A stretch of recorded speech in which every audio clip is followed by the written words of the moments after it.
Now to protect, or project, I should say, Drive Safer. It is our year-long commitment to finding solutions to combat reckless driving. And tonight, we dive into a state law you might not know about. Yeah, while you might think tinting your car windows looks cool, if you're not careful, you could get a ticket. Ryan Jenkins spoke with experts who explain the law and why it exists.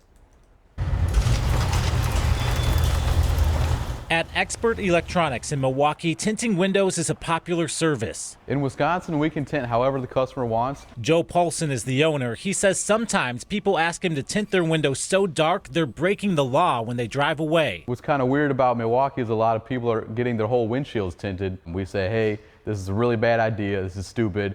It's way too dark, but if you want to do it anyway, we'll do it. In Wisconsin, it's against the law to have your windows too dark. The lower the number, the darker the tint. So 5%, that's limousine tint. It's pitch black, as dark as it gets.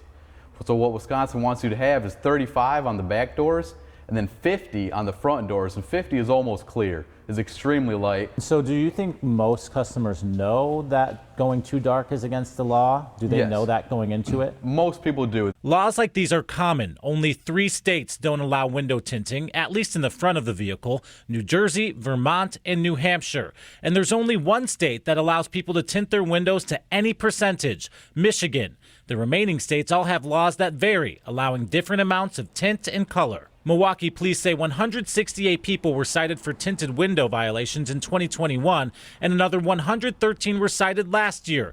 Those citations come with a fine of just under $100. Andrew Wagner, president of the Milwaukee Police Association, says the law exists for 2 reasons. 1, the safety of the people inside the car. At night, the higher the tint is on the windows, the less visibility the driver has to see oncoming traffic and cars moving and things like that. And 2, for the safety of police if they have to pull a car over. The visibility could be limited to even to know how many people are there.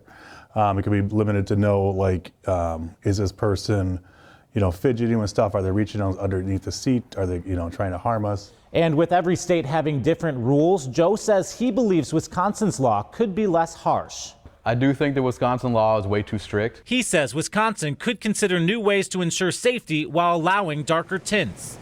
But when you get pulled over, they have a secondary law where you have to roll all your windows down. And I think that as long as your windows are rolled down, then it doesn't matter how dark the windows are when you're being pulled over. For Project Drive Safer, Ryan Jenkins, TMJ4 News.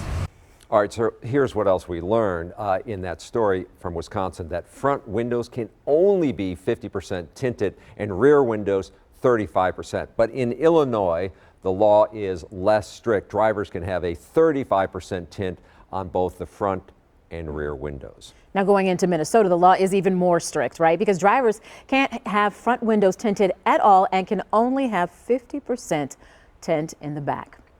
Well, from a quick honk to a long one, this week's Project Drive Safer traffic safety tip of the week focuses on using your horn behind the wheel. Now, it's the law to have a working horn on your vehicle, and it should only be used as a reasonable warning.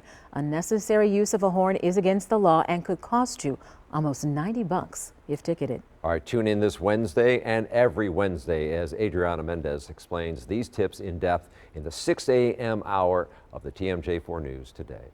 For more Project Drive Safer stories and Adriana's previous traffic safety tips of the week, just head to projectdrivesafer.com.